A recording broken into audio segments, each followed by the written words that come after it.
grande joie, Seigneur. Une joie profonde de nous retrouver ce matin dans ta présence. Et nous saluons cette grâce qui nous a introduits dans le sein des saints, qui nous a introduits en Christ ce matin, qui nous a élevés dans les lieux célestes, afin que Dieu, tout ce qui est mortel, se fond dans l'immortalité. Nous te bénissons profondément, Seigneur, pour ta présence qui nous a conduits ici. Et nous croyons que tu as disposé pour nous en ce jour un plat complet de 7 sous, afin que nous mangions de nouveau l'arbre de vie que Adam avait esquivé. Mais nous sommes au retour dans l'Éden, Seigneur. Et ce matin, nous avons l'assurance bénie que chacun mangera cet arbre de la vie, afin que nous vivions éternellement. Bénis, ô Dieu Tout-Puissant, les moindres efforts qui ont été consentis pour s'introduire dans ta présence. Souviens-toi, ô Dieu Tout-Puissant, de l'épouse de ton serviteur qui, ô Dieu, ton prophète a dit, quand une femme est en travail, dans les douleurs de l'enfantement, vos prières doivent la couvrir. Laisse que les prières des saints puissent la couvrir, jusqu'à ce que le petit béni bébé sortira d'elle. Et nous avons l'assurance bénie que l'enfant est déjà en dehors de sa mère. Et nous te louons pour cela, Père, parce que tu es merveilleux. Béni soit ton Saint-Nom, Seigneur, parce que tu nous accorderas vraiment la parole qui nous positionnera, qui nous donnera une position éternelle, une position que le diable ne pourra jamais violer, une position qui nous introduira dans l'héritage. Que toute maladie soit guérie parmi nous, et que toute malédiction puisse quitter les frères et les sœurs, et que les bénédictions de la rédemption puissent couvrir chaque âme et puissent couvrir cette église. Souviens-toi des Éphésiens 4 qui sont au front de la bataille. Laisse que tu leur accordes à prêcher l'évangile sans gants, à prêcher l'évangile afin que les âmes soient renvoyées au ciel.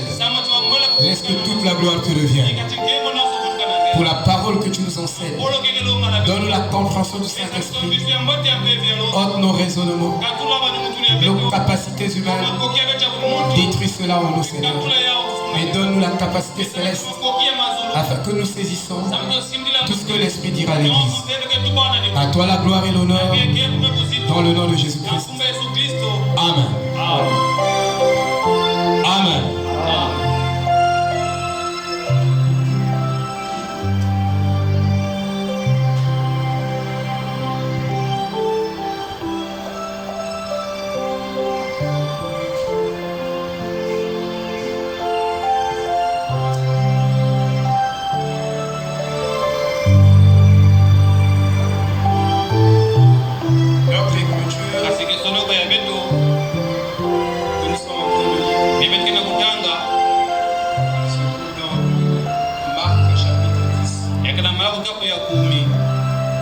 Lisons la parole éternelle de Dieu. Comme Jésus se mettait en chemin, un homme accourut et se jetant à genoux devant lui. Bon prophète, lui demanda-t-il, que dois-je faire pour hériter la vie éternelle? Jésus lui répondit, pourquoi m'appelles-tu bon? Il y a de bon que Dieu soit. Tu connais les commandements. Tu ne commettras point d'adultère. Tu ne tueras point. Tu ne déroberas point. Tu ne diras point de faux témoignages. Tu ne feras point tort à personne. Honore ton père et ta mère. Et lui répondit, Maître, j'ai observé toutes ces choses dès ma jeunesse. Jésus lui a regardé, l'aima et lui dit, il te manque une chose. Va, vends tout ce que tu as, donne cela, donne aux pauvres, et tu auras un trésor dans le ciel. Puis viens et suis-moi. Mais affligé de cette parole, cet homme s'en alla tout triste, car il avait de grands biens. Jésus, regardant autour de lui, dit à ses disciples qu'il sera difficile à ceux qui ont des richesses d'entrer dans le royaume de Dieu. Les disciples furent étonnés puisque Jésus parlait ainsi. Et reprenant la parole, il leur dit, mes enfants, qu'il est difficile à ceux qui se confient dans les richesses d'entrer dans le royaume de Dieu. Il est plus facile à un chameau de passer par le trou d'une aiguille qu'à un riche d'entrer dans le royaume de Dieu.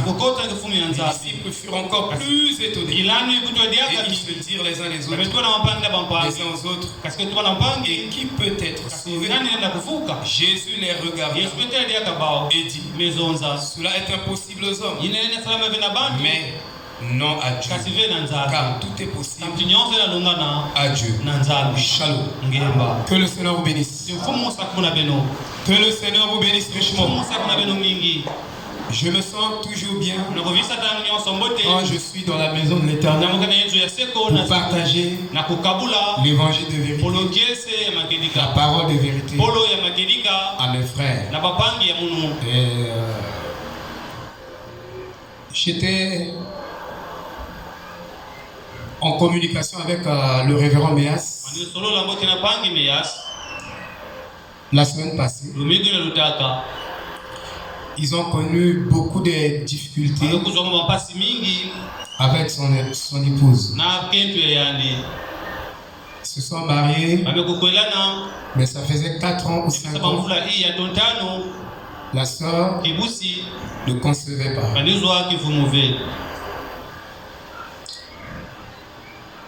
Ou quand elle devait concevoir, aussitôt la grossesse coulait. Ils ont eu beaucoup de difficultés. Mais Dieu est Dieu. Amen. Dieu n'est pas un homme. Alors on était ensemble. Sa femme est venue de par 2 fois à la maison pour prier au sujet de la grossesse. Mais Dieu a son temps. Et quand le temps de Dieu est arrivé, la sœur a conçu. Et quand la sœur conçoit, jusqu'à peut-être 5 mois, ils n'avaient pas encore fait l'échographie. 5 à 6 mois. Alors, ils sont allés donc le jeudi. Ils ont fait l'échographie. Alors Dieu, qui est en miséricorde, a montré dans l'échographie 2 belles jumelles. Dans le bassin Méas, c'est un tambour qui se prend. Donc 2 belles petites. Alléluia.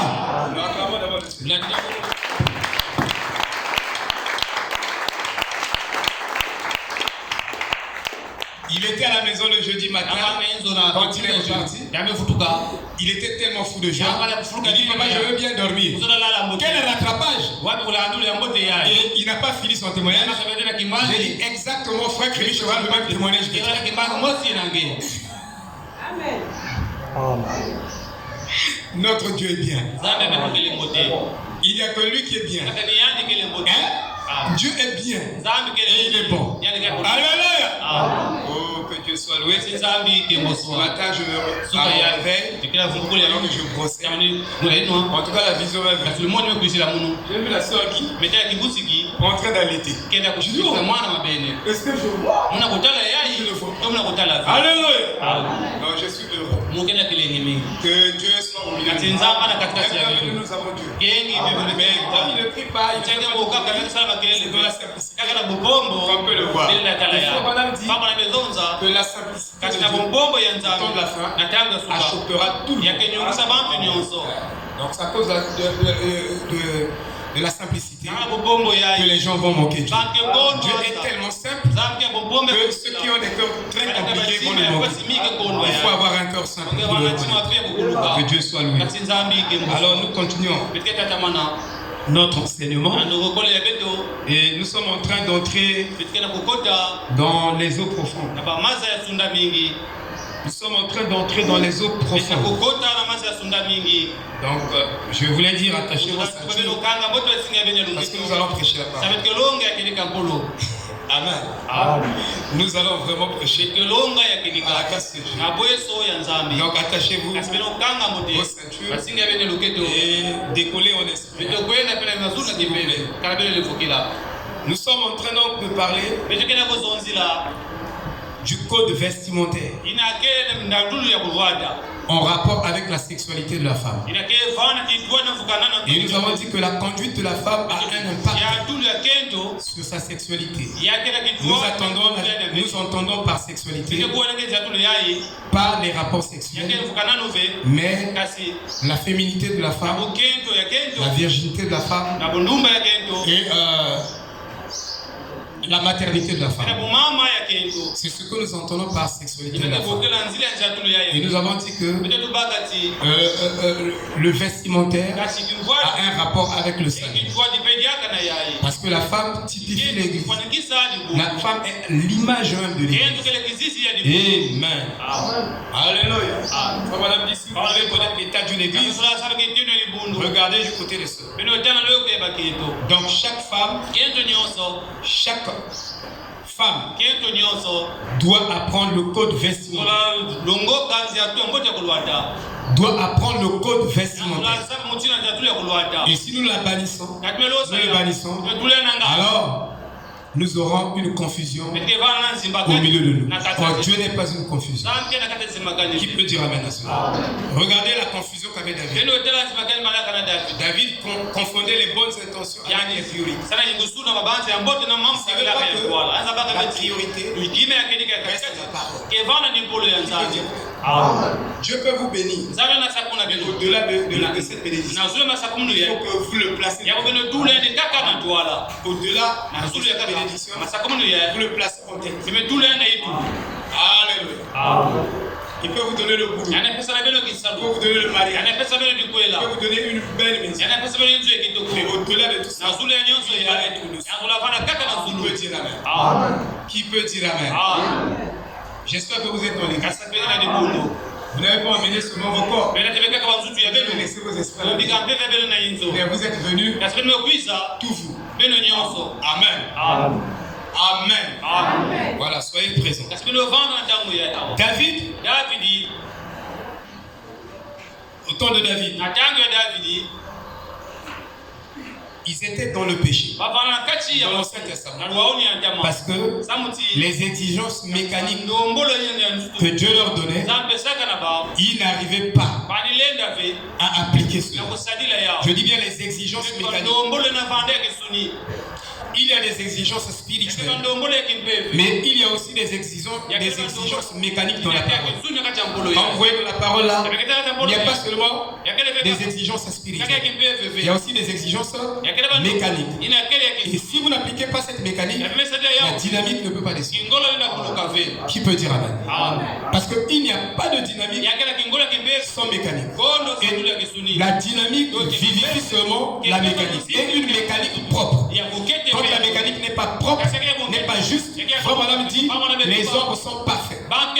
Mais il faut que les hommes reflètent ou voient la réalité. Mais il faut que ça soit typiquement l'ombre. Si c'est une fausse ombre, la vérité ne peut pas sortir. Vous comprenez? Élie savait cela.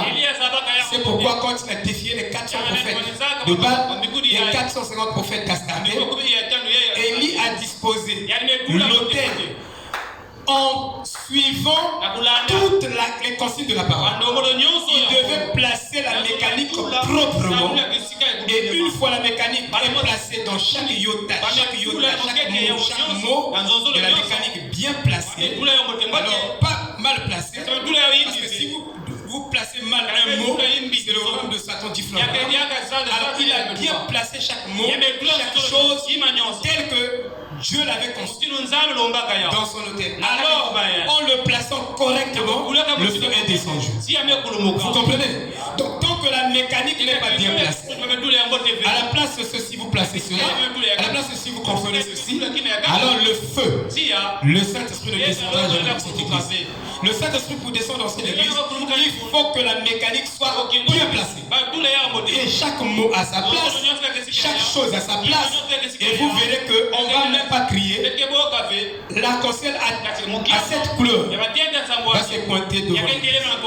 C'est une confirmation du ministère. Quand l'arc-en-ciel apparaît au milieu de vous, puisqu'il vient confirmer le 7e soutien Christ parmi vous. Si vous voyez seulement le symbole de l'arc-en-ciel photographié au-dessus de nous, sachez que nous sommes confirmés. Dieu nous a agréés. Vous comprenez? Est-ce que vous comprenez? Donc David confondait les bonnes intentions avec les priorités. Tu peux avoir les bonnes intentions, mais tu n'es pas dans la volonté de Dieu. C'est ce que David ne comprenait pas. Quand il est allé chercher l'arche, et Frère Branham pouvait dire, la bonne intention n'est pas la spiritualité. C'est-à-dire, chaque chose que tu penses être bon doit être pesé par la parole. Il faut que ça soit l'écriture. Si c'est la parole, tu as une écriture, c'est solide, tu peux aller là. Amen. Vous comprenez? David dans son péché, chaque Israélite dans son péché, tout ce qu'ils avaient à faire était de satisfaire aux exigences de Dieu. Donc, nous ici, on n'arrange pas la mécanique, les exigences de Dieu. Alors, Dieu n'est pas satisfait. Amen. Je vais vous lire une écriture. Je crois que Dieu plaira que nous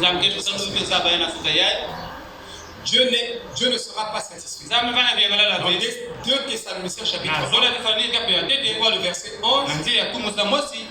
Paul priait afin que Dieu puisse être satisfait du comportement de chaque membre qui était dans son église, dans son ministère. Que Dieu trouve le comportement de chaque membre dans l'église. Il priait. Est-ce que ici, nous réunissons, est-ce que Dieu estime notre conduite, notre comportement? Est-ce que c'est ça qui compte? Parce que si Dieu n'est pas satisfait de toi, de moi, nous serons privés de bénéfices.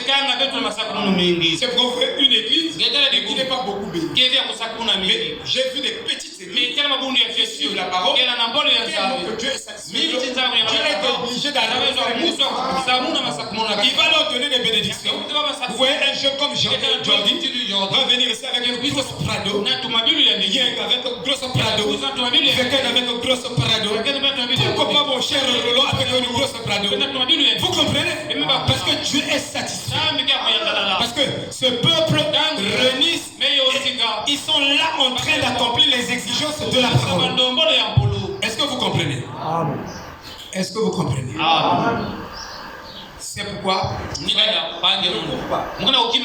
calmement, parce que je veux que vous étudiez la parole.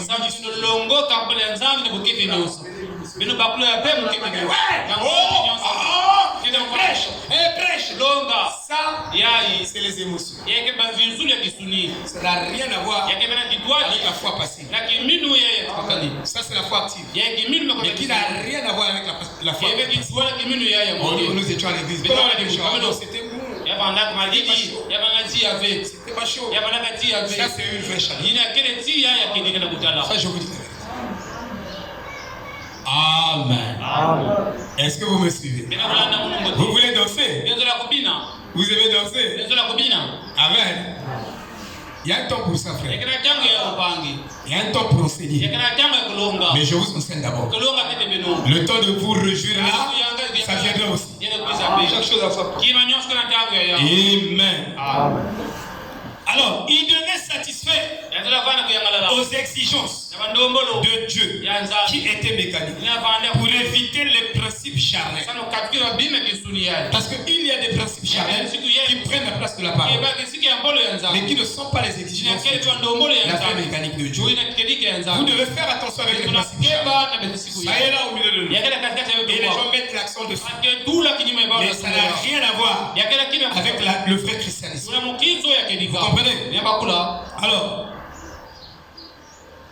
il devait appliquer cette mécanique pour éviter des prétentions, être prétentieux et œuvrant à la mort en eux, parce que ce sont les principes charnels et les prétentions contre votre parce que quand tu penses que tu connais mais tu ne connais pas réellement, en fait cet orgueil là parce que prétendre que tu connais mais quand on vérifie au travers de la parole, ce n'est pas structuré. Tu connais, ce sont des principes charnels, des suppositions, des imaginations. Cela te tue. Amen. Parce que tu es ignorant, mais tu es en train de te détruire par ta propre ignorance. Amen. Vous voyez, frère? Ils prennent simplement un agneau. C'était ça la mécanique. Quand tu as péché, un agneau, tu immoles, tu coupes la gorge. J'ai déjà vu quand, là où on tue un cochon, j'avais des cochons. J'ai appelé un homme, il a bloqué ici. Il a détruit d'abord la gorge. Il a frôlé Jack. Mais c'est comme ça en Israël. Ils prenaient. Ils devaient égorger la gorge. Ça partait de la gorge. Mais quand tu coupes la gorge, c'est le son. C'est terrible. Et le cochon a crié jusqu'à perdre la voix. Amen. Donc, eux, ils avaient ces exigences. Quand quelqu'un péchait, Jésus est venu arrêter même la tuerie des gens. Alléluia. Parce que les gens souffraient beaucoup. Amen. Donc, quantité industrielle. Quelqu'un va voulu pécher là-bas et pour expier ses péchés,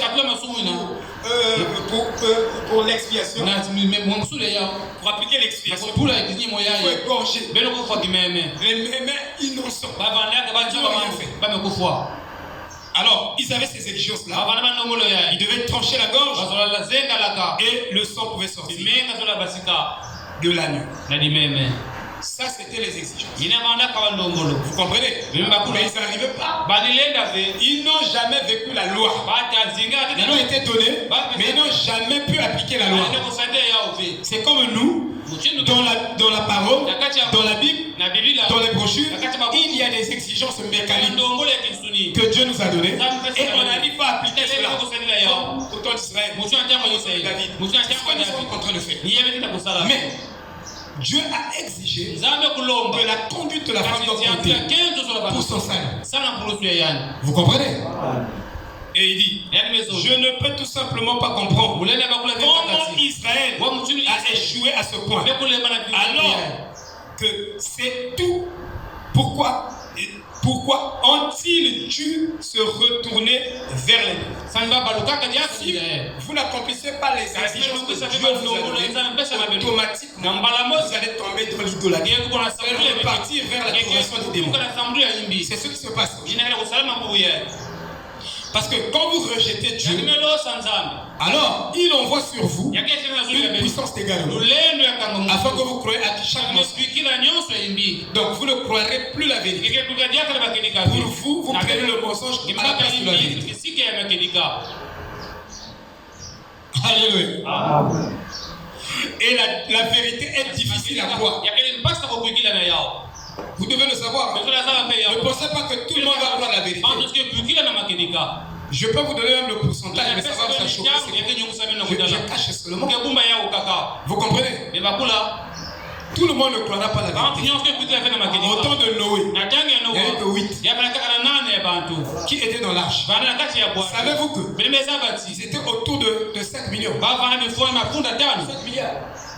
Ils étaient autour de 5 milliards au temps de Noé.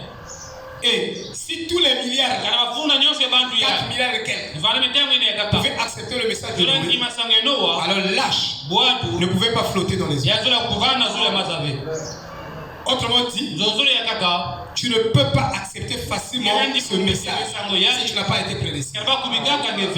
Tu ne croiras pas ce message. Tu ne croiras pas. Tu seras religieux, mais pas chrétien. Il y a trop d'exigences. Et pour accomplir ces exigences, forcément, vous devez avoir le Saint-Esprit. Nous allons voir ça tout de suite. Amen. Alléluia. Oh, c'est pourquoi nous voulons le Saint-Esprit. Il dit, maintenant, nous posons la question aux femmes. Pourquoi n'ont-elles pas appris le code vestimentaire? Le code vestimentaire, je vous ai dit que vous n'avez pas, en tant que fille de Dieu, apporté des habits avec des fentes. Ça, le code vestimentaire ne dit pas ça. Des pliés, des passoulas, mais nous connaissons l'océan. Ça ne se trouve pas dans le code vestimentaire du ciel. Soyez démodés, mon frère. Soyez des femmes à l'ancienne mode. Je sais que vous n'allez pas aimer mon évangile. Parce que Blaise ne prêche pas bien. Qui vous a dit que moi je prêche bien? Est-ce que moi je m'en fous? Est-ce que c'est ça qui est important? Mais je veux une parole qui va sauver les âmes. Alléluia. Les sœurs seront fâchées.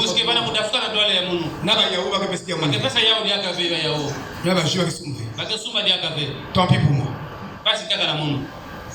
Amen. Les Bilamba. Moi je ne connais pas les gars. Les Bilamba va fondre. Ici. C'est pas de Dieu. C'est pas pour les filles. Amen. Les sœurs disent Amen. Amen. Ma Charline dit Amen. Amen, pasteur. Voilà, c'est bon. Ça, là c'est bien. Donc les sœurs sont au point. Alléluia. Ne vous habillez pas comme les filles du monde. Ma Romaine, tu n'as pas dit Amen. Oh, merci. C'est gentil, hein? C'est faux. Amen, non? Voilà. Donc les habits là, les fonds, les passes là, les ceci. Tu as des difficultés. Hein? Les gens vont te donner les habits, tu vas faire comment? Tu dois d'abord prier pour voir la conduite de Dieu. La conduite de Dieu, c'est ce que je prêche. Amen. Dieu va te conduire. Ok, tu vas t'en sortir. Frère, nous devons suivre le code. Non mais là, c'est dur, hein? Heureusement, toi tu es homme. Heureux nous. Non. Moi aussi, il y a un code doctrinal. Nous devons connaître bien les Écritures. Un frère au mari. Pour instruire la soeur. Pour lui montrer comment on s'habille dans notre pays. Et à toi et moi, et exiger le code doctrinal. Parce que c'est toi l'enseignant. C'est toi le pasteur de la sœur. Tu dois l'enseigner la parole. Tu te sauves, tu dois sauver aussi de la sœur. Amen. C'est comme ça. C'est comme moi j'enseigne ma femme. Ma femme a dit, mais nous avons beaucoup des habits avec des fentes. Donc laissez-nous d'abord le temps de fatiguer d'abord les habits là. On a fini de fatiguer ça. Moi je dis ma soeur, c'est pas la parole. Prends ça, mets dans le pétard. Je te l'ai dit. Amen. Mais c'est ça l'amour. Amen. Est-ce que vous comprenez? Mais que ce mauvais jour là, les premiers à vous apprendre l'amour. Tu n'étais pas trop compromis. Tu nous as dit la vérité. Mais écoute, ça je vous dis la vérité. Parce que je ne fous pas. Ici, il y a des gens qui me soutiennent. Ça, je veux dire. Qui me payent parfois des grosses dîmes. Et ça nourrit ma famille. Mais quand il s'agit de dire la vérité, je vous dis la vérité. Je dis pour tout le monde. Je ne dois pas les fuir. Si je le fais, je hais leur âme. Donc je ne les aime pas. Je dois dire. Vous comprenez? C'est pour sauver ceux-là qui m'aiment. Je les sauve et je me sauve moi-même. Je dois vous dire la vérité. Les sœurs, vous devez commencer à s'habiller correctement. Amen. Si vous habillez correctement, on va laisser même la prédication. On prêchera même plus sur ça. Hello, maman. Là, on va changer de chapitre. Papa Guélo. On va laisser ça de côté. Mais habillez-vous correctement, comme les vrais enfants de Dieu. Amen. Alléluia. Et quand vous ne respectez pas le code vestimentaire, vous n'avez pas le droit de chanter et de danser pour Dieu. Parce que quand vous le faites, et que vous n'avez pas respecté le code vestimentaire, vous êtes dans la combinaison avec Dieu. Dieu vous condamne. Il ne vous justifie pas. Vous croyez que Dieu est comme non. C'est fort. C'est ça la séduction. Amen. Alléluia. Ce matin, je voulais prêcher sur l'amour de la vérité. Et je vous ai dit que vous devez attacher vos ceintures. Parce que on va faire quelques déclarations un peu très difficiles. Mais ça sera salutaire. Vous comprenez? Est-ce que vous comprenez?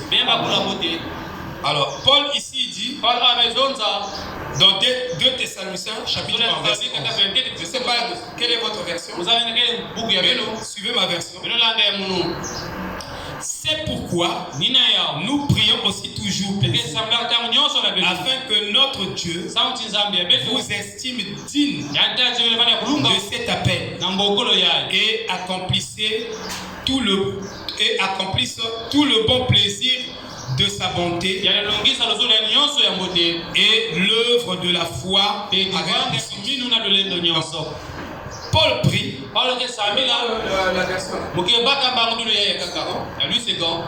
Je ne sais pas si je vais tomber à la parce que les mots aussi facilitent. C'est pourquoi nous croyons que les traductions sont aussi nécessaires pour expliquer et faire comprendre la parole de Dieu. Vous me suivez? Je lis dans 2 Thessaloniciens, chapitre 1, verset 11. Je lis ici. C'est pourquoi nous prions continuellement pour vous, afin que notre Dieu vous juge digne de la vocation. Vous juge digne de la vocation. Et qu'il accomplisse par sa puissance tous les desseins bienveillants de sa bonté et l'œuvre de votre foi. Je relis encore. C'est pourquoi nous prions aussi pour vous, afin que notre Dieu nous estime digne de cet appel et accomplisse tout le bon plaisir de sa bonté et l'œuvre de la foi avec puissance.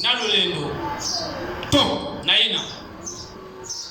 le bon plaisir de sa bonté ne repose pas sur vous, parce que Dieu ne vous estime pas digne de cet appel.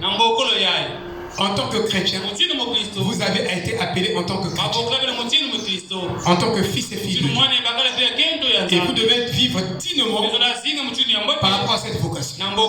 Et si vous ne vivez pas dignement de cette vocation, alors le bon plaisir de sa grâce, de sa bonté et l'œuvre de la foi ne peut pas s'accomplir en vous. En fait, vous n'atteindrez pas la perfection. Parce que Dieu ne vous estime pas digne de cet appel. Vous voyez, frère, et c'est très dangereux. Et Paul priait. Et vous verrez que Paul priait aussi afin que Dieu donne à son troupeau la révélation de l'esprit de sagesse et de connaissance. Savez-vous que l'esprit de sagesse, vous ne l'aurez pas tant que nous n'exerçons pas une qualité de prière, une sorte de prière que nous devons exercer pour que Dieu envoie l'esprit de sagesse et de connaissance pour la connaissance parfaite de notre Seigneur Jésus-Christ. Cette qualité de prière, nous ne l'avons jamais effectuée. Et on ne l'effectue pas. C'est pourquoi les gens ne connaissent pas Christ. Ils connaissent l'Église, ils connaissent le pasteur, mais ils ne connaissent pas Jésus-Christ. Pourquoi? Parce qu'ils n'ont pas fourni des prières qui fassent descendre la grâce de Dieu en leur envoyant au milieu de l'esprit de sagesse et de connaissance pour la connaissance de notre Seigneur et Sauveur Jésus-Christ. Vous comprenez? Mais pourquoi les bagarres dans le message et beaucoup de palabres de division? On ne connaît pas Dieu. Je vous dis la vérité. On connaît Dieu par l'imagination, par l'agitation, l'excitation. Non, mais pas des vrais soucis qui produisent la tranquillité. Ça, je vous dis la vérité. Parce qu'il y a une nature qui est suscitée.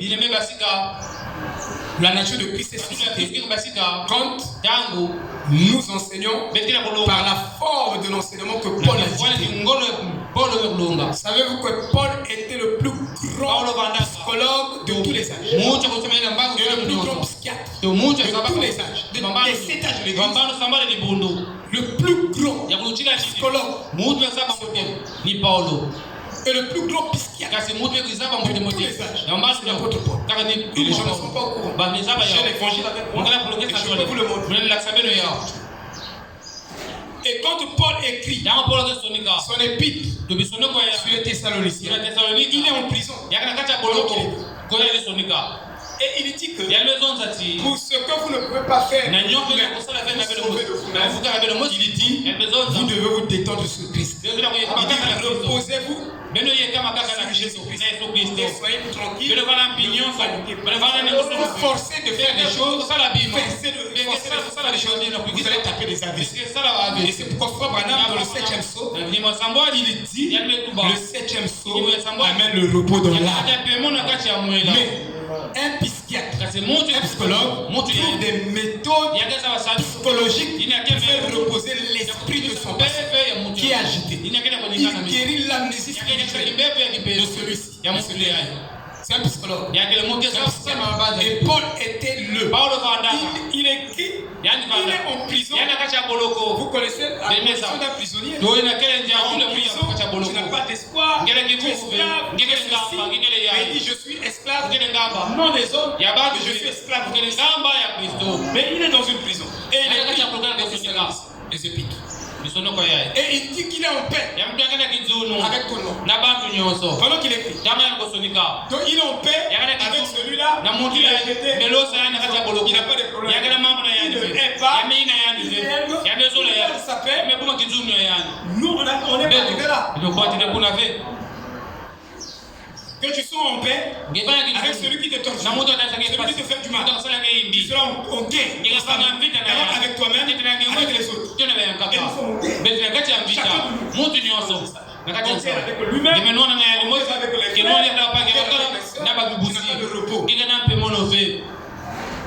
alléluia. Amen. Ton esprit n'est pas encore. Et Paul était un grand psychologue. Amen. Amen. Oh, que Dieu nous aide. Il disait, remarquez-vous, ici, il part. Ce jour-là, qui est ce jour-là? Et le jour dont Paul parle, où Dieu va estimer quelqu'un de cet appel, Paul est en train de voir. Vous voyez, même l'évangile de Paul ne peut pas être bien compris. Si Branham ne prêche le même évangile que Paul, il donne la compréhension au peuple. Paul voulait dire, on ne va pas comprendre ce que il dit même les talons de mesure d'un ministère, c'est Paul. Vous comprenez? Parce qu'il disait des choses très élevées. Et c'est pas des choses faciles. Mais se référant à eux-mêmes, comme s'ils pouvaient arriver à ce jour-là. Comme temps d'entrer au premier âge de l'Église. Mais certainement fait. Dit-il.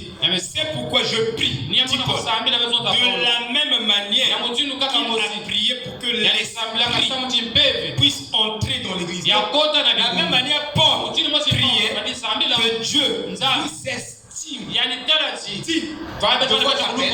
la même manière, Paul priait pour que le Saint-Esprit entre dans l'Église et illumine les yeux de chaque afin qu'il voie Christ dans ce message. Donc si on prêche et que vous ne voyez pas Christ, c'est qu'on n'a pas beaucoup. On dit que nous ne prions pas vraiment. Et nous prions pour les petits. Seigneur, tu le fais interne. J'ai un couple ici à l'église. Il priait contre un couple. Contre un frère ici qui est gêné. Ils sont allés sur le montagne. L'homme et la femme. Ils ont prié que Dieu tue le frère. Tue-le. Seigneur, tue-le. J'avais un couple ici. Mais Paul, lui, ne priait pas. Il priait afin que Dieu donne à son église un esprit de sagesse et de révélation pour comprendre et connaître la personne de Jésus-Christ dans toute sa puissance. Vous voyez, frère? Alléluia. Amen, amen, amen. Oh, que Dieu nous aide. Que Dieu vous estime-t-il de cet appel. Il n'y a aucun moyen que Dieu peut appeler n'importe qui. Est-ce que ce matin, Dieu peut t'appeler dit? Je l'appelle en tant que de ce nom que tu et Paul, c'était ça sa prière. Il priait que Dieu estime ceux-là qu'il est en train de prêcher. Donc je prêche, je dois prier que le Seigneur vous estime, vous qualifie, vous justifie. Et une fois que Dieu vous a justifié, l'homme ne peut jamais vous condamner. Mais tant que Dieu ne veut pas justifier, oh là là, il n'y a pas de garantie. Donc moi mon problème, c'est que Dieu vous estime. Alléluia. Alléluia. Et une fois Dieu vous a estimé, alors aucun tribunal des hommes ne peut plus vous juger. Alléluia. Parce que qui va vous juger? Parce que Dieu lui-même le Père, il vous a jugé, il vous a qualifié. Qui peut vous disqualifier? Vous comprenez? Qui condamnera les ennemis de Dieu? C'est Dieu qui justifie. Donc c'est ça ma prière. À moins que cette personne ne soit de Dieu lui-même. Si vous n'êtes pas de Dieu, Dieu ne peut pas vous estimer. Oui. Il dit, parce que la dignité n'a rien à voir avec ce que font les gens. Donc toute justice que tu fabriques ne donne pas à Dieu le droit de te qualifier. C'est Dieu qui est le juge. Parce que tu peux faire des bonnes choses extérieurement, mais Dieu seul connaît ce qui est dans ton cœur. Vous comprenez, frère? Amen. Dieu ne juge pas par les apparences. Il donne le vrai jugement. Donc, même, comme Paul a dit, quand parle d'Abraham, il dit si Abraham était à la hauteur de la gloire de Dieu, ta fille doit être à à la hauteur de la gloire. Si ta vie n'est pas à la hauteur de la gloire de Dieu, Dieu ne t'estime pas. Mais qui peut vous voyez, c'est pourquoi vous, je dis vous, qui pensez être juste pour quelque chose, je vous condamne. Parce que vous-même, vous n'êtes pas un exemplaire. Vous condamnez les autres. Dieu ne te demande jamais ton avis. Dieu ne me donne pas. D'être pasteur, ça me donne pas le pouvoir de disqualifier les gens. Dieu, par exemple, celui-là,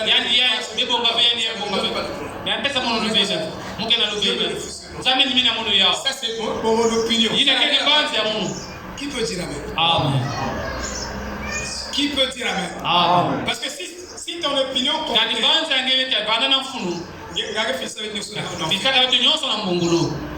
mais comme ton opinion ne compte, gloire à Jésus. Amen. Parce que tu vois quelqu'un, tu vois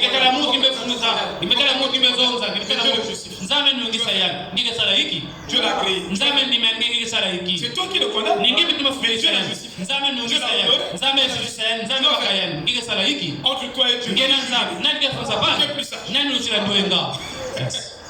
Alléluia. C'est pourquoi nous cherchons la justification de Dieu. Pas des hommes. Qui peut dire amen? Donc, la vie d'Abraham était à la hauteur de la gloire, ayant été reconnu comme un homme merveilleux, ayant vécu une bonne vie dans la chair. Peut-être dans la chair, tu ne vivras pas à 100% la parole de Dieu. Mais si dans la chair, tu peux croire à 100% la parole de Dieu, c'est ça ta justification. Et la grande chose, ce n'est pas vivre la parole à 100% dans la chair. La grande chose, c'est de croire la parole à 100% dans cette chair-là. Donc dans la chair dont nous vivons, nous sommes condamnés à chaque parole. On ne peut pas la dire, c'est ce que les gens ne comprennent pas. Si quelqu'un dans la chair trébuche, mais si dans cette chair-là, la personne arrive à croire la parole à 100%, Dieu l'a créé. Mais toi qui le condamnes, toi qui le crimes, tu seras surpris. Un jour tu vas te retrouver en enfer. Lui, il sera au frère, on n'a pas prêché l'évangile. Je vous dis la vérité. On a prêché l'agitation. Et ce que je vous prêche, ça c'est la Bible. Jusqu'à présent, je n'ai pas encore même la citation. La pensée du prophète, les Saintes Écritures, conformément à Paul. C'est comme je le dis, et je dis la même chose. Je dis ce que Branham a dit. Les deux sont égales. Vous comprenez? Voilà. Oh, il dit, eh bien, et nous apprécions cela, mais pas devant Dieu. Si tu peux vivre la parole de la chair, nous apprécions cela. Mais ce qui compte, qui est grande chose, c'est de croire cette parole à 100%. Parce que si tu ne la crois pas à 100%, tu ne vivras pas à 100%. Dieu ne te justifiera pas. Même si tu crois un peu et tu vis ça, tu ne crois pas à 100%. Moi, je préfère quelqu'un qui croit à 100%, c'est qui vit peu, qui croit Dieu, qui croit que Dieu. Ça, Dieu le justifie. C'est comme ça qu'est la vraie justification. Et les gens ne prêchent pas la justification dans le message. Et c'est ça la vraie justification. On se retrouve avec les légalistes partout. C'est à cause de cette mauvaise présentation. Amen. Vous trouverez donc Frère Branham est en train de dire la même chose avec Paul. Au début du temps de soir, il dit que nous devons nous reposer. Nous devons nous reposer dans le 7e soir. Je parle du repos. Mais Frère Branham apporte en fait devant les hommes d'affaires. Il est en train de leur dire devant les hommes d'affaires que ma prière est que Dieu vous agrée Dieu vous estime de votre appel en tant que c'est ce qu'il dit aux hommes. Il est en train de prêcher. Amen. Amen. Alléluia. Nous sommes pleinement conscients. Vous estimez-t-il et que vous accomplissez tout et que Dieu accomplisse le bon plaisir de sa bonté. Le bon plaisir de sa bonté. C'est quoi? C'est sa grâce. Donc la grâce de Dieu pleinement accomplie dans votre vie. Vous êtes trouvé digne de cet appel. Dieu vous a estimé-t-il de cette paix? Mes frères, il faut la grâce de Dieu. Sinon de nous-mêmes, on ne serait jamais. Amen. Alors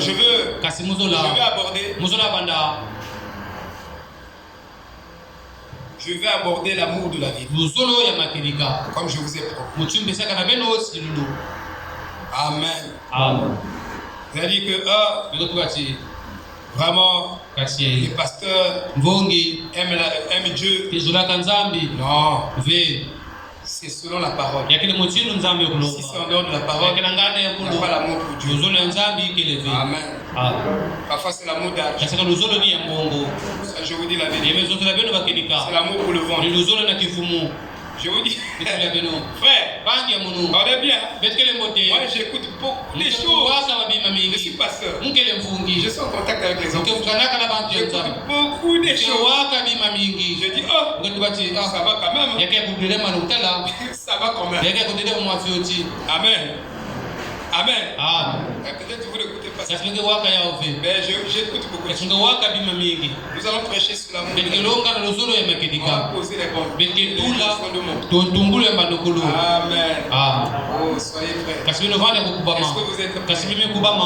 Réellement prêts? Vraiment. Dieu vous bénisse. Oh là là. Je suis content. Quand je parle de Dieu, je suis fier.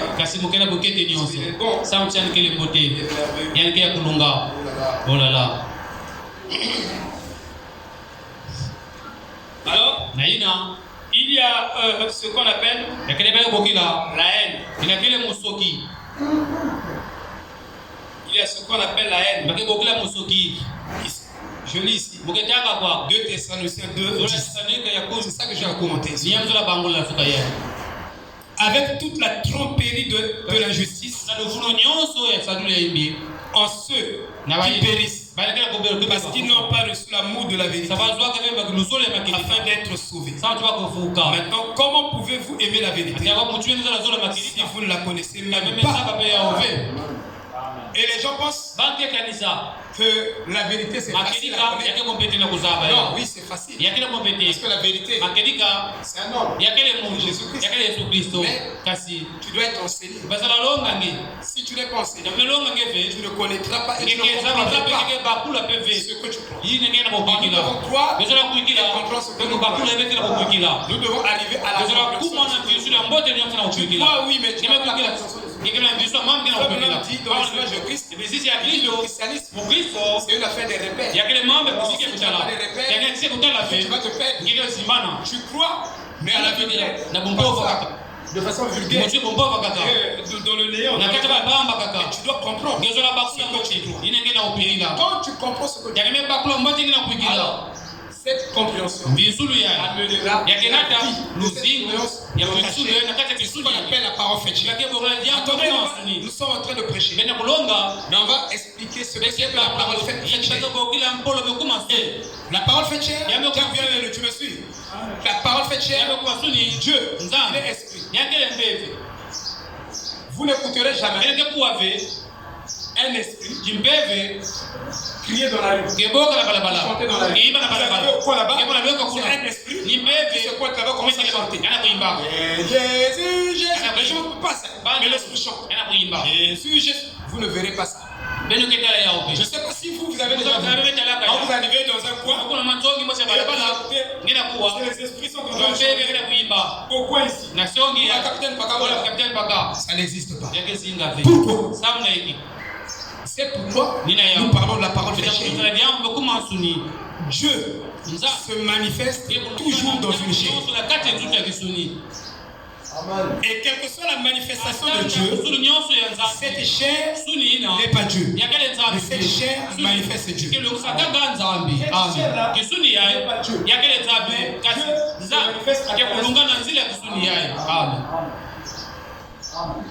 Vous comprenez? Et Dieu a des multiples formes de manifestation. On appelle ça forme en forme. Il peut se manifester. Il a même 10 milliards de formes qu'il peut prendre pour se manifester. Mais derrière chaque forme, c'est lui qui est dedans. Alléluia. Vous comprenez? C'est ce qu'on appelle la parole faite. C'est seulement la manifestation de Dieu. Et cette manifestation, Paul dit, c'est une manifestation intelligible de Dieu. Il dit, c'est Dieu qui se manifeste intelligiblement dans l'homme. Donc, toi, si tu n'as pas le Saint-Esprit, tu connais que c'est l'homme, mais c'est Dieu qui est caché dans cette époque de blaireau. En train de parler, en train de se manifester. Est-ce que vous comprenez? Oh, c'est merveilleux. Il y a trop de bonnes choses. Donc, en parlant de l'amour de la vérité, je vous ai dit, comment tu peux aimer quelque chose qui n'a pas ta propre nature. Non. Si tu aimes la vérité, c'est même le signe que cette vérité est toi. Vous avez la même nature, la même essence, la même source, la même racine. Parce que même l'homme, pourquoi tu aimes ta femme? Parce que ta femme a la même nature que tu le veux ou non. Vous comprenez? Vous avez la même nature. Elle est sortie de toi. Pourquoi tu aimes tes enfants? Parce que c'est ta nature, c'est ton sang. Et si tu n'aimes pas tes enfants, tu es un sorcier. Oh, dis ta mère. Dis ta mère. Comment tu peux pas aimer? Joli bébé. T'es joli garçon. Mais voilà. Vous voyez? Donc, il y a aussi la vérité. Le contraire de l'amour, c'est la haine. Si nous ne prêchons pas l'amour, alors c'est la haine qui viendra. Parce que les deux sont les jumeaux.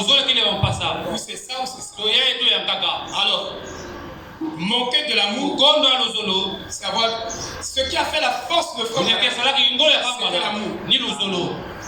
Et ils pouvaient chasser les démons. Si nous n'arrivons pas à chasser les démons, parce que nous avons la haine dans notre cœur. Nous haïssons les gens. Sans problème. Il y a quelque chose en toi qui est quelqu'un. Sans problème. Alors automatiquement, même si tu pries, il n'y a pas de résultats. Avec la haine, tu on ne peut pas chasser les démons. Amen. Qui peut dire amen à cela? Donc je suis en train d'introduire. Manquer d'amour pour la vérité. Quand nous manquons d'amour pour la vérité, nous tombons dans la haine. Automatiquement. Il est même mieux d'avoir un amour sourdine que de ne pas avoir. Donc, il est mieux d'avoir un amour sourdine que de manquer d'avoir. Est-ce que vous comprenez? Est-ce que vous comprenez? Est-ce que vous comprenez? Et si vous avez l'amour de la vérité, va vous emmener dans le contentement. Dans le contentement. Vous contentez de ce que Dieu vous donne. Et les gens qui cherchent en trop, en plus, et souvent ce sont les pentecôtistes. Ils tombent toujours dans les hérésies. Ils tombent dans la franc-maçonnerie. Il est mieux que Dieu te donne à gagner même 200 000, 500 000, mais Dieu bénit les 500 000. Frère, que de chercher que Dieu me donne un salaire de 5 millions. L'amour d'argent. Alléluia. Qui est la racine de tous les maux. Pourquoi on viole? C'est l'argent. Pourquoi on pille? Pourquoi on fait ceci? C'est l'amour d'argent. Si on n'avait pas l'amour de l'argent, on n'assistait pas à ces choses. Donc, manquer l'amour pour la vérité est très grave.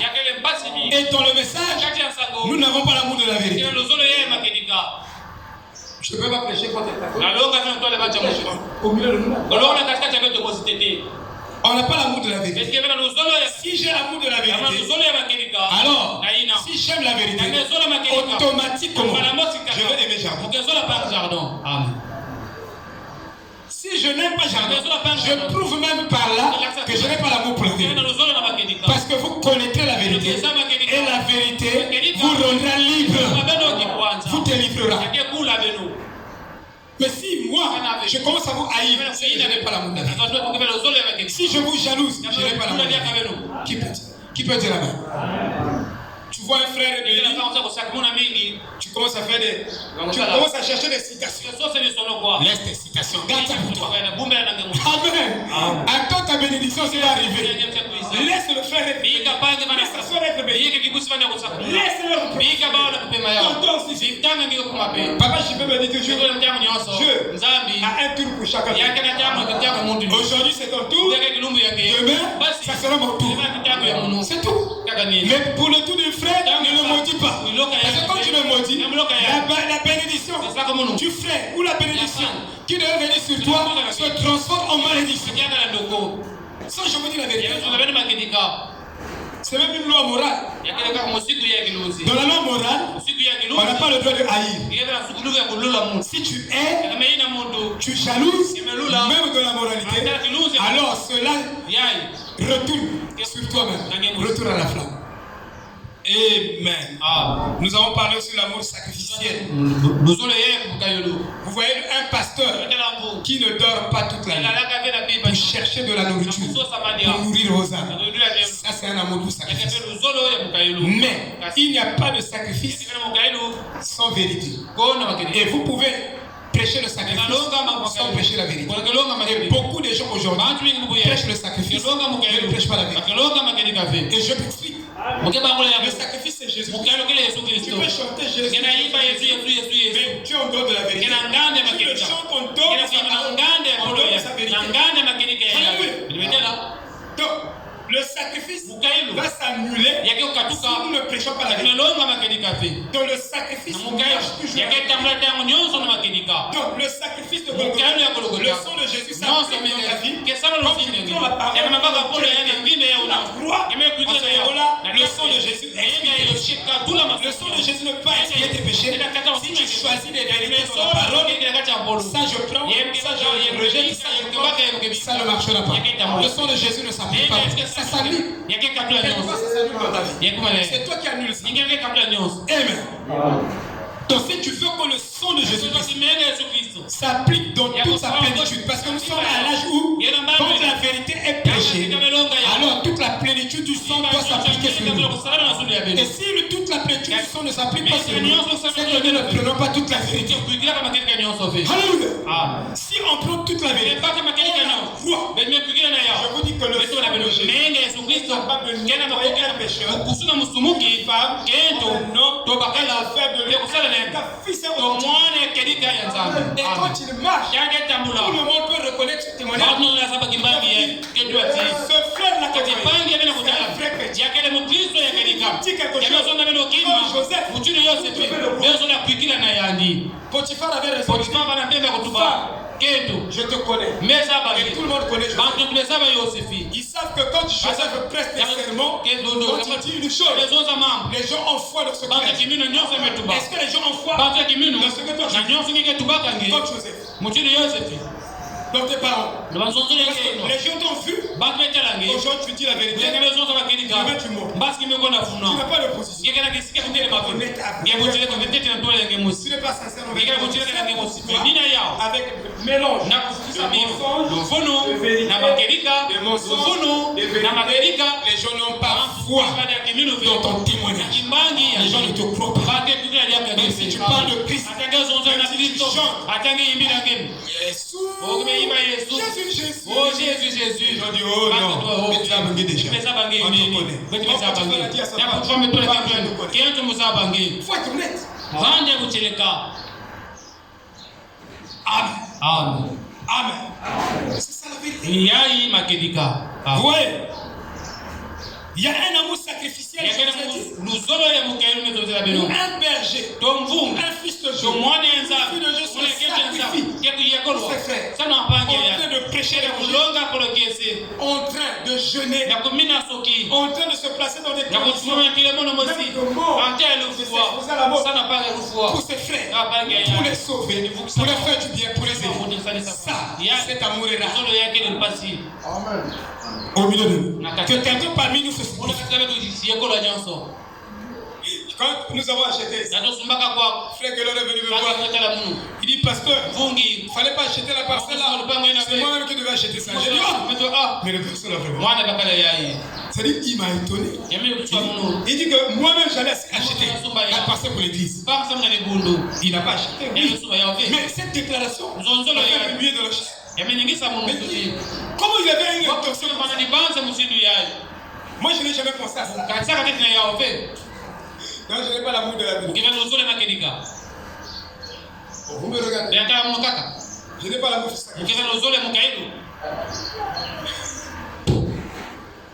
Il m'a étonné. Il dit je vais vendre ma maison là. Je vais jeter la voiture. Je lui arrête. J'adore. C'est-à-dire, le monsieur là, il a des déclarations bizarres.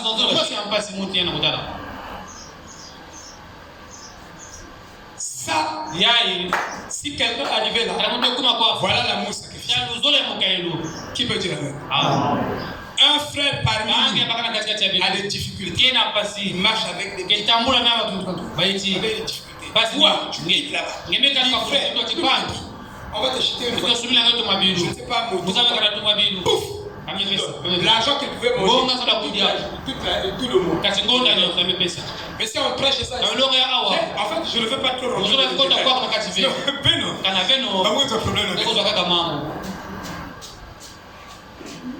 Frère, on n'est pas encore arrivé au niveau. Et comment bien avoir l'amour de la vérité? Il n'y a même pas un amour sacrificiel.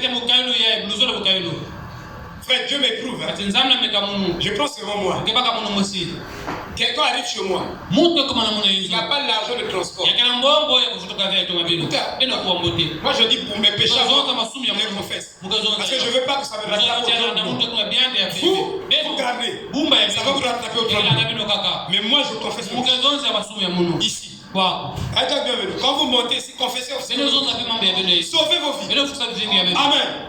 Parce qu'on ne prêche pas seulement pour les autres. On prêche pour soi-même. Je ne viendrai pas pour vous. Je suis déjà arrivé. Je suis comme ça. Frère Branham disait, écoutez souvent la bande. Il est en train de pleurer ses propres péchés. Il pleure ses propres péchés.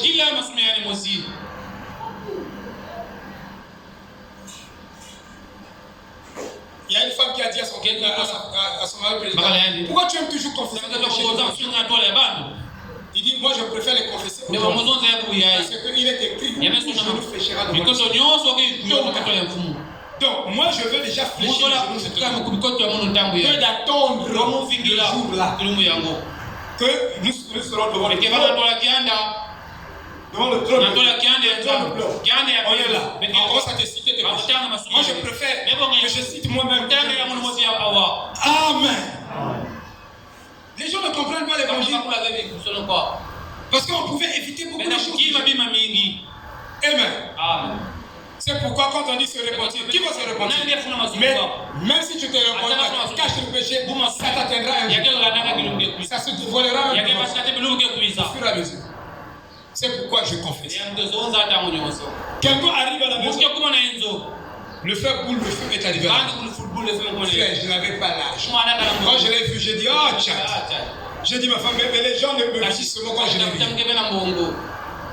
J'ai dit à ma femme, ah, mais comment celui-là, il a marché à pied, je sais pas quel. À pied.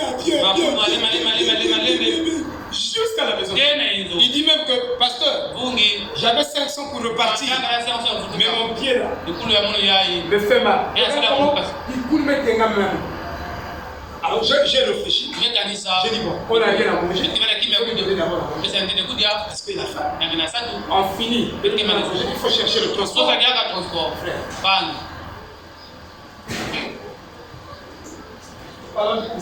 Mais voilà le premier. Parce que les gens n'ont pas encore étudié la parole. Ça va nous condamner. On va voir que il y a certains comportements que nous n'imaginons pas que c'est Dieu. La Bible condamne. Oh, frère, je suis resté là jusqu'à 17h. Il n'a pas mangé. J'ai regardé. Pas de nourriture. Bon, qu'est-ce que je vais faire ici? Man, tu as préparé les arachides. Les arachides à Gekon, oui. Prenez-moi les arachides à 200. Beaucoup de feu. Ils ont pris. Je vais t'acheter un quaker. Les arachides. Ah, j'ai dit à ma femme. Je suis mon prêtre, 100 francs. Bout de feu. Frère, il finit là-bas. Je n'ai pas de transport. Marion, j'appelle Marion là-bas. Tu n'as pas 1000 francs là-bas, papa. Je suis resté en train de cogiter. J'envoie les call me partout. Call me chez Chideri. Call me chez Intel. Call me chez Intel. Call me chez Intel. Pas de retour. Parce que je cherchais le transport. Ah, mon Ngananzame. Vous le faites comment c'est parti. Pasteur, je vais à la maison. On dit, ne fais pas ça, sinon je vais mourir. Frère, on n'a pas l'amour. Les gens parlent en l'air. Il y a qu'elle veut. Amen. D'abord, même dans la division de la parole, on ment. On place Jésus là où Dieu ne l'a pas placé. Tu n'as pas l'amour de la vérité. Tu ne comprends pas d'abord la vérité. Et tu places Jésus mal. Tu places le prophète mal. Surtout Paul, on l'a placé mal. Oui. Et les gens pensaient que mal placé le prophète, c'est complimenter Dieu. On place mal le prophète. On le diminue parfois. Là où on devait dire Branham, on le diminue. On ne lui donne pas cette place. Mais Dieu l'a donné cette place. Tu peux lui donner. Le pasteur, Dieu l'a donné une place. Mais tu le diminues. Là, tu ne peux pas dire le pasteur. Parce que tu veux que les gens soient suivis. C'est comme ça que l'implication. Et le Steven. Là où c'est le pasteur, ils ne disent pas pasteur. Ils veulent qu'on dise eux.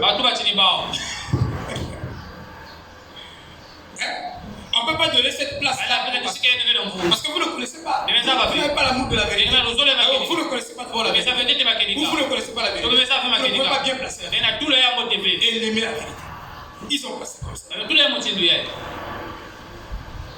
Là où on place le pasteur, non, vous devez bénir le pasteur. Il y a des écritures qui disent que si vous ne prenez pas soin de votre pasteur, fermez votre église. Allez-y pour le pousser à la maison. Parce que vous n'êtes pas dit d'être un troupeau en fait. Mais il ne peut pas prêcher ça. Il ne peut pas prêcher ça. Il ne prêchait pas ça. S'il prêche ça, ça devient l'idolâtrie. On va idolâtrer le pasteur. Non. Donc, idolâtrer parce que j'ai dit, c'est la bouche de Dieu. C'est ça. Mais il dit que cela ne vous achoppe pas. Je suis la bouche de Dieu. Branham est Dieu pour le peuple. Comme Moïse était Dieu pour le peuple. Et chaque prophète était Dieu pour le peuple. Dire ça, ça devient l'idolâtrie. Je vois à l'internet, même les gros pasteurs ne connaissent pas ça. Ils peuvent pas dire que Branham en tant que prophète, il est la bouche de Dieu. Et il prenait la place de Dieu devant le peuple. Il parlait au nom de Dieu. Mais si tu le places mal, tu le diminues, tu penses qu'en le diminuant, tu as Jésus-Christ. C'est ce que tu appelles l'amour de la vérité. L'amour de la vérité parce que tu le diminues et tu parles de Jésus-Christ que tu ne le places même pas bien, c'est l'amour de la vérité. Et j'ai dit, il y a beaucoup de choses qu'on peut vous expliquer. On est en dehors de l'église. C'est-à-dire même la Bible que vous prétendez lire, vous ne comprenez pas. Parce que quand Dieu place un homme, c'est la position que Dieu lui a donnée. Vous ne pouvez m'enlever ça. Vous devez chercher. Il y a une phrase. Vous remettez cela en question. Non, vous devez chercher à comprendre pourquoi Dieu fait ça. Mais pas remettre en question. Chercher à comprendre pourquoi Dieu l'a fait. C'est mieux. Amen. Et je vous dis, les gens prêchent des mensonges sur des mensonges au nom de la vérité. Parce que quand vous placez mal l'écriture à la place, vous dites autre chose, vous attirez l'attention des gens sur vous. Vous le détournez vers frère pour attirer ça sur vous. Vous êtes plus confirmé que frère. C'est ça l'amour de la vérité. Moi j'écoute beaucoup de débats dans nos médias. C'est vous qui êtes plus confirmé que frère. C'est vous que Dieu a confirmé cette résurrection. Depuis le monde est mort, personne n'est arrivé à cette résurrection. Fouillez dans l'histoire, même pour le salut, vous ne trouverez pas cette résurrection. Cette résurrection, non. Une, deux, façon. Comme Paul, trois. Même le Seigneur Jésus-Christ, trois. Il s'est arrêté là. Mais dans le ministère de son prophète, il vient accomplir cette résurrection. Confirmé par la suite. Donc, vous complimentez Dieu parce que en diminuant Frère Branham, en augmentant le Seigneur. Non, le Seigneur n'aime pas ça. Ça, c'est le mensonge. Et vous pensez prêcher la vérité. Quand vous prêchez ici, vous ne pouvez pas placer le pasteur. Mais le pasteur, c'est dans l'église. Et camoufler ces vérités. Vous êtes un menteur. Il y a des gens qui n'ont pas prêché. Vous camouflez ces vérités. Parce que vous prétendez qu'on va adorer le pasteur. Mais vous voulez donc qu'on vous adore. C'est des bêtises. Et les gens n'ont pas prêché la vérité. Je vous dis, moi je confesse le péché. Vous ne trouverez pas deux prédicateurs qui confessent le péché. C'est Esther qui va trouver les transports. Esther, elle aussi une banque. Tu peux me trouver, oh papa, j'ai 400 et quelques. Vous le faites s'il vous plaît. Tu peux partir. J'étais quand même soulagé. Enfin. Non, je parlais seulement du sacrifice. On n'est pas arrivé là. Je ne dis pas de faire ça sur nous. Je ne suis pas là. Mais même pour les autres, les uns envers les autres. Faites ça même pour vos frères. Pour vos femmes. Un homme se sacrifie, il ne mange pas bien. Il refuse d'acheter sa veste. Habiller sa femme. Ça, c'est le sacrifice. Quand tu habilles ta femme, quand tu as l'argent, tu vas leur donner les raisons. Tu travailles quand tu as l'argent. Donc, mucha tête. Non, c'est Dieu d'abord. Toi, tu as le goût de la vérité. Tu ne sais même pas payer la dette. Tu dis que j'ai le goût de la vérité. Laisse ça. Arrête-toi d'abord. Amen. Tu peux pas soutenir ton pasteur. Personne ne peut le faire. Moi, je n'étais pas comme ça. Je suis différent des gens. Quand je mange, mon pasteur ne mange. Je vous dis la vérité. Vieux Coco me disait toujours, oh, il me dit que mon père n'a jamais mon mot qui reste. Mon mot qui reste parce que où c'est la personne? L'homme qui nourrit mon âme, qui emmène mon âme au ciel. Mon âme est bien nourrie. J'irai au ciel grâce à ces sacrifices. C'est le frère qui amène les approvisionnements ici. Et le frère bienvenu. Ah, mais ça. Mais qui me fait les approvisionnements? Ils ont beaucoup pas. Ça, c'est l'amour du sacrifice. Excusez-moi, je ne demande pas ça. Frère Guélo, chaque bonne année.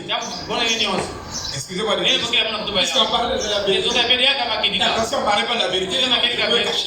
Chaque fête, frère Guélo me fait des approvisionnements.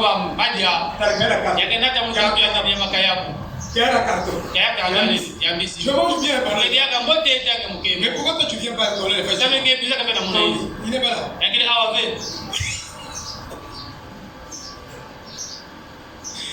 Amen. Amen. Hein? Alléluia. Amen. La sœur bienvenue là. Oh, les pour les Gershonites. Mais ça me fait du bien. Hein, frère? Toi, tu vois quand je prie pour elle, l'onction fait.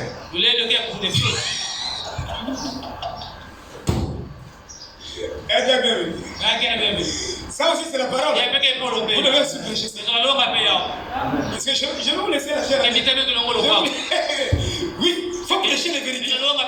Si vous ne prêchez pas les vérités, vous prêchez les mensonges. Faut-il la vérité? Hein? C'est pas ça le bien, boss.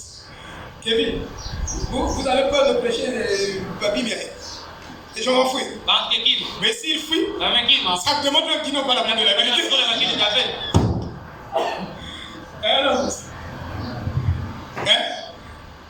Amen, amen. Amen. Alléluia. Amen. Non, si on amène trop, elle va fatigué, elle va t'enlever Bible. Non, amenez, je vais toujours lire. Amen. Je vais me consacrer. Jésus. Bon, aujourd'hui, je pensais vous laisser à tort parce que j'ai souffert. Vraiment, j'ai souffert. Pratiquement les premiers jours là, la sœur Guy est en train d'accoucher. Mais toi, tu dis que tu as l'amour de la vérité. Tu sais que Frère Branham dit, tu dois connaître la vérité, que quand une femme est proche à donner vie, il dit que cette femme là, donc sa vie doit être ouverte des prières d'esprit.